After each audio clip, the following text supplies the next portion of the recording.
It's more than a trip to a beautiful land. It's a tour through biblical history and an inner journey to meet Jesus, where he lived and loved. The people and places of the Holy Land testify to him as a living gospel account. Today on Catholic Focus, we take a pilgrimage to the Holy Land. We go behind the scenes of Salt and Light's documentary, Within Your Gates. We retrace Jesus' steps along the Gospel Trail. And we talk to Israel's Minister of Tourism, who explains why we're seeing a revival in pilgrimages.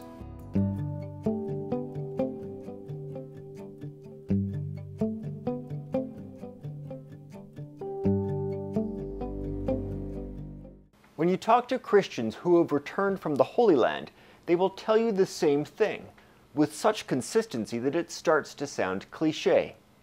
The Bible came alive for them. The Scriptures became real. And they say this with good reason. The Word of God is alive, and it lived, and in a particular way continues to live there in the Holy Land. I experienced this myself when I went to Israel and the Palestinian territories to film the Salt and Light documentary, Within Your Gates. Here's a look at our travels through Israel during our filming. A trip to Israel begins in Tel Aviv, the cosmopolitan center that's home to Israel's international airport. But very soon, the pilgrim is transported back through time to ancient Israel. Nazareth in northern Israel is just an hour and a half away. Just outside of Nazareth is the Mount of the Precipice. This is where our filming began. It was here that Jesus narrowly avoided being thrown off a cliff by those angered by his message.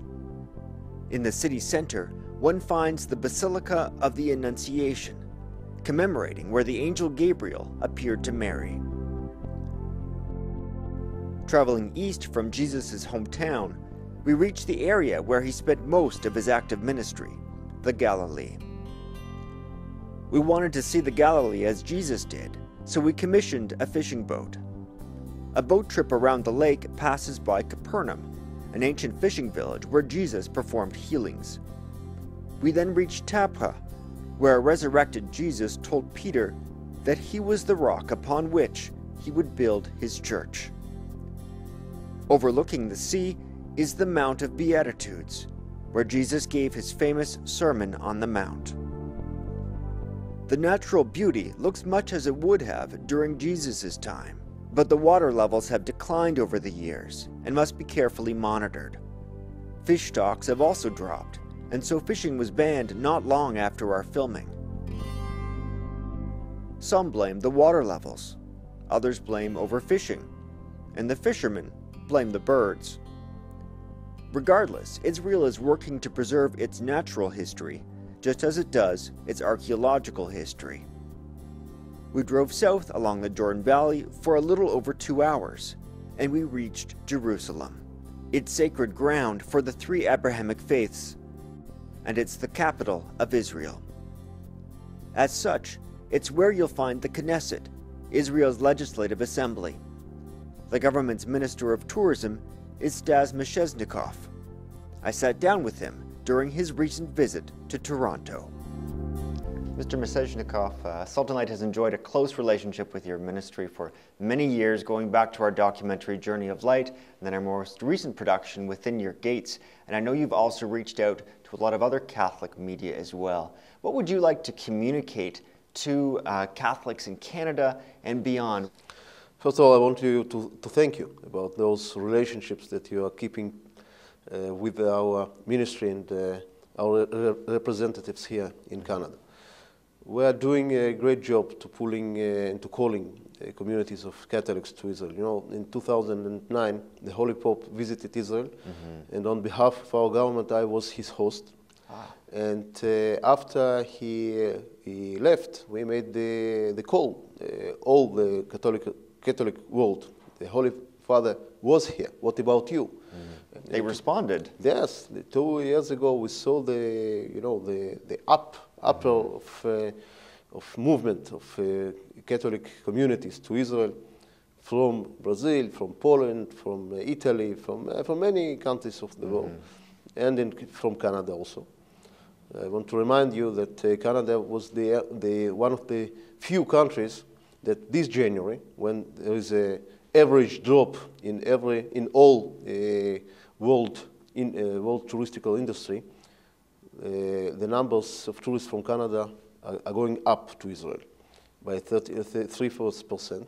I believe it's also because of the Catholic communities.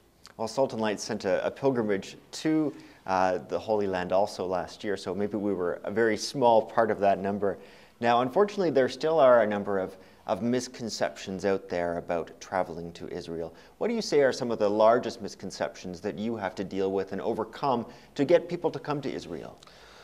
Well, because of last year geopolitical changes around our neighbors, and we have a very tough... The Arab Spring. Yeah, the Arab Spring that became to be the Muslim winter. We have a very tough neighborhood, you know. Israel is the island of safety, the island of democracy, the only democracy in the Middle East. But when average family decides where to go, it decides about the region. And he not always know where Israel ends in the map and where Egypt begins. So one of the misconceptions that Israel is not safe. It's not true. Okay. It's a very safe country. It's a very democratic and liberal country. You know, then we send our children early in the morning alone to school, and we gather them from the kindergartens late at night alone. It's very safe. And I look at the schedule of events, sportive events and shows and the famous singers that are coming to Israel this summer, and they gather together hundreds of thousands of people in the stadiums, in the grounds, in the parks. It shows about the safety and security of our country. Now, certainly we hope that there will come a point where no pilgrims ever have concerns about traveling to Israel because of safety, because there will hopefully be some kind of resolution to the Israeli-Palestinian conflict. Do you see that happening within your lifetime? Well, you know, we have to build the trust, basic trust with our neighbors, with our Palestinian neighbors, on some mutual grounds, not on something separate. And I think, and I believe that economic win-win situation and touristical win-win situation, it can build this kind of basic trust that we are lacking now. I believe that if I will bring tomorrow additional 3 tourists, 2 of them will visit also the Palestinian Authority. Because when we are speaking about the Holy Land, we're speaking about the geographical unity, not just our country or their entity, the whole geographical region. And when I, a year ago on ITB, on Berlin, made a call upon our neighbors from Egypt, from Jordan, from Palestinian Authority, let's sit together and make some progress about the touristical development of our region. Unfortunately, there were no react from their side. I understand why from Egypt and Jordan they were, you know, busy about some events that happened there.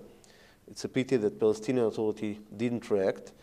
But I really believe that with the building trust on tourist methods, on tourist ground, we can establish a very fruitful ground for the enlargement of tourism, because tourists are glad to come to the region that is quiet. So would you say then that pilgrims, tourists who are going to the Holy Land are making a contribution then to the peace process in some way? Absolutely, absolutely. Pilgrimage and tourism is the bridge to peace.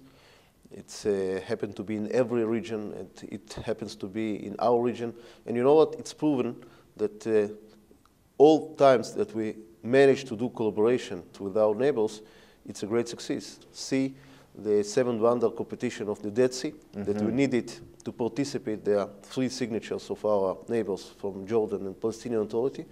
We did it. We gathered those signatures, and we entered the final 14 states, the wonders of the world. This is, you know, the example, the great example of mutual cooperation.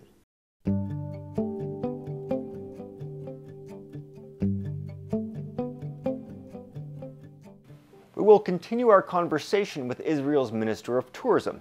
He'll be telling us about some new opportunities for pilgrims. But first, we're going to go to the old city of Jerusalem. The following is a clip from the Salt and Light documentary, Within Your Gates. Lining the Jehoshaphat Valley are graves for those who desire to be first in line for the Last Judgment. According to Jewish belief, this will be when the Messiah comes and enters the temple area. In the wall of the Temple Mount can be seen the sealed-up double golden gate through which he will pass. In the temple, Jesus found people selling cattle, sheep, and doves, and the money changers seated at their tables. Making a whip of cords, he drove all of them out of the temple, both the sheep and the cattle. He also poured out the coins of the money changers and overturned their tables. The Jews then said to him, "What sign can you show us for doing this?" Jesus answered them, "Destroy this temple, and in 3 days I will raise it up." He was speaking of the temple of his body. The area now contains both the Dome of the Rock and the Al-Aqsa Mosque. The dome is named for the rock inside. This was likely the base of the altar that stood in front of the Jewish temple. The site is venerated as the mountain where God told Abraham to sacrifice his son, Isaac, as recounted in Genesis. Just steps away, the Al-Aqsa Mosque is revered by Muslims as the place where the Prophet Muhammad ascended to heaven. The western wall is the lone remnant of the Second Temple. The rest was destroyed in the Roman siege of 70 AD. Built with stones weighing as much as 20 tons, Jews congregated at the wall in great numbers, particularly before the Sabbath.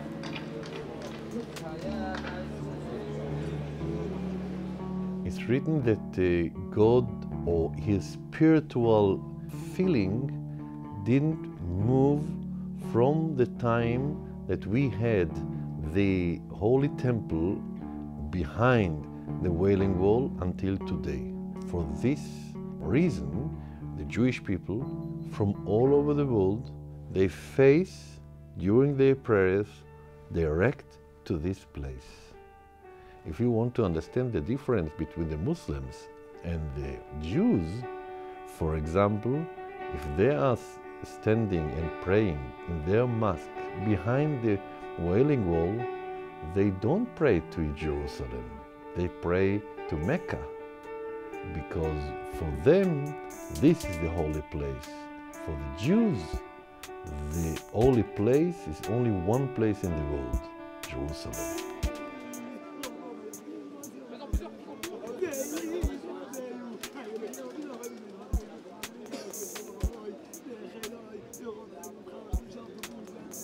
The whole area is considered to be a synagogue and is the site of bar mitzvahs. Prayerful petitions are inserted between the stones.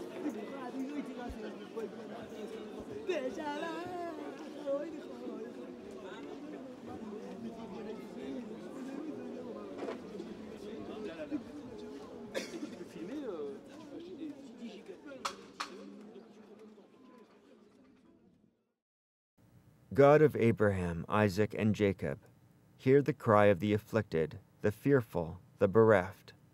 Send your peace upon this holy land, upon the Middle East, upon the entire human family. Stir the hearts of all who call upon your name, to walk humbly in the path of justice and compassion. The Lord is good to those who wait for him, to the soul that seeks him.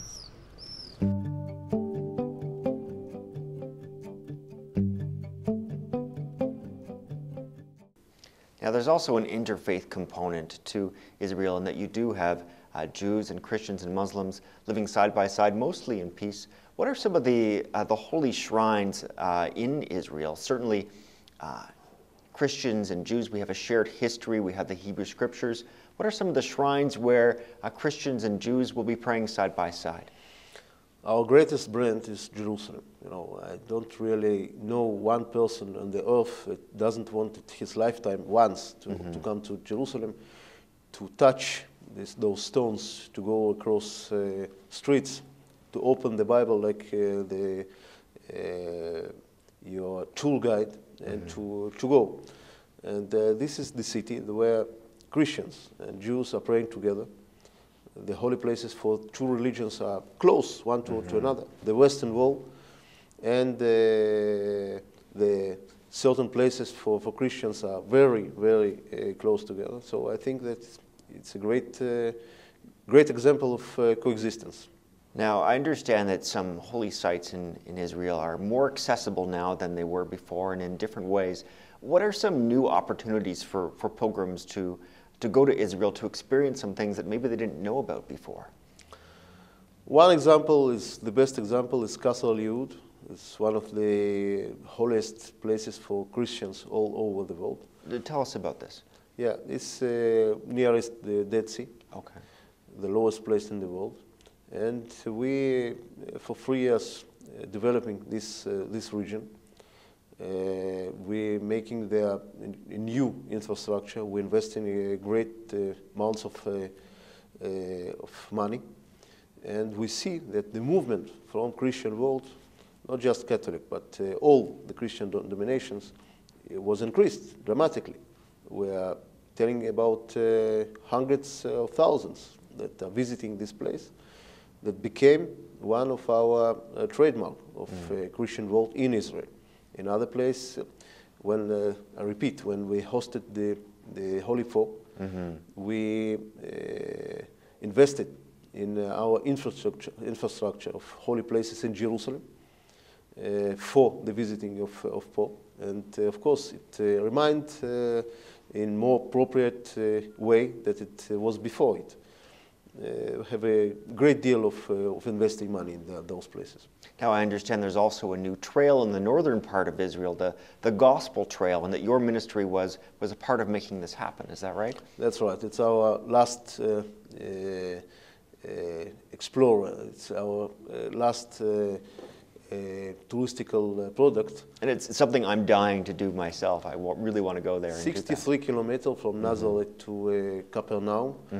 I personally did this trail. Oh, you walked it yourself? Yes, I walked partly by foot, partly by horse. You can also do it partly by bicycle. But you know, there is something exciting even for me, for a Jew, not just for Christians, to follow the footprints of Jesus that was walking there many thousands of years ago. The landscape wasn't changed. You see the same landscape that it was before. And you feel exciting when you follow his footprints. Now, my last question for you. The pilgrimage tradition goes back thousands of years. Do you think that we're starting to see a revival of this tradition in recent years? Yeah, I believe so. Since we managed to rise the numbers of tourists to Israel to the record years, last year was record years, 3.5 million. Many of them were pilgrims. As I said, it's a bridge to peace. It's also fulfilling the dreams of many people that read about the holy place, the Holy Land, about Jerusalem. And we, in our industry, in our ministry, with the help of all people, with journalists, with your help, are managing to fulfill their dreams of many, many years. And we see the movement, and we see that everyone that comes, returns to the homeland from Israel, becomes a really ambassador of goodwill to our state. Mr. Mezhezhnikov, thanks very much for joining us here in Toronto. Safe travels back to Israel. Pleasure to be here. Thank you very much.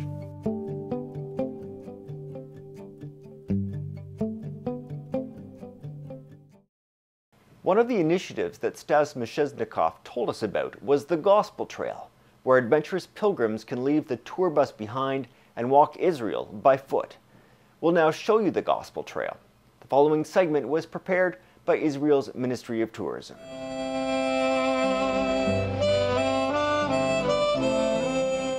This spring, the Israeli Ministry of Tourism opened the new Gospel Trail in the Galilee in northern Israel. The 60-kilometer trail will allow pilgrims and tourists to walk, bike, or drive from Nazareth, Jesus' childhood home, to the shores of the Sea of Galilee, the center of his ministry. At the trail's start on Mount Precipice, we were lucky enough to have the Latin Patriarchal Vicar for Israel help bring alive the holy landscape with stories and readings. But passing through the midst of them, he went away. They wanted to throw him from the mountain to the plain because they didn't believe in him. Our group included seminarians from Domus Galilei, as well as musicians from Nazareth's New Life community.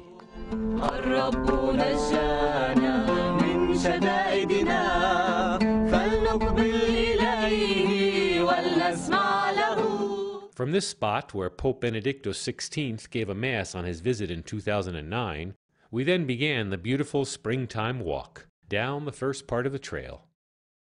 From here, we traveled by bus to Mount Arbel, re-meeting the trail near its end at the Sea of Galilee. Here is the trail coming from Nazareth.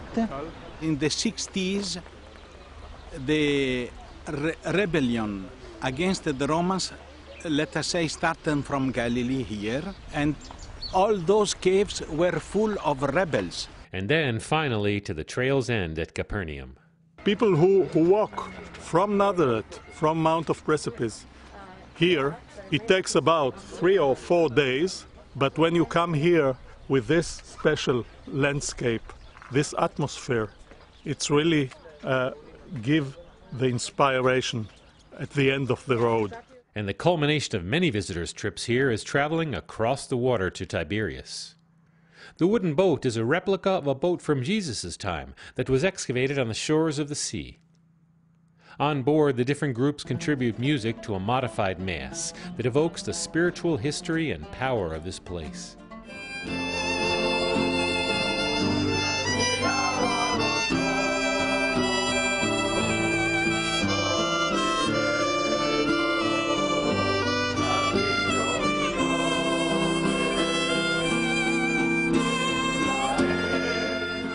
And Bishop Marcuzzo reads New Testament passages that recount the many miracles that Jesus performed here. And a great storm of wind arose, and the waves beat into the boat, so that the boat was already filling. And he awoke and said to the sea, "Peace, be still." And the wind ceased, and there was a great calm. He said to them, "Why are you afraid? Have you no faith?" And they were filled with awe.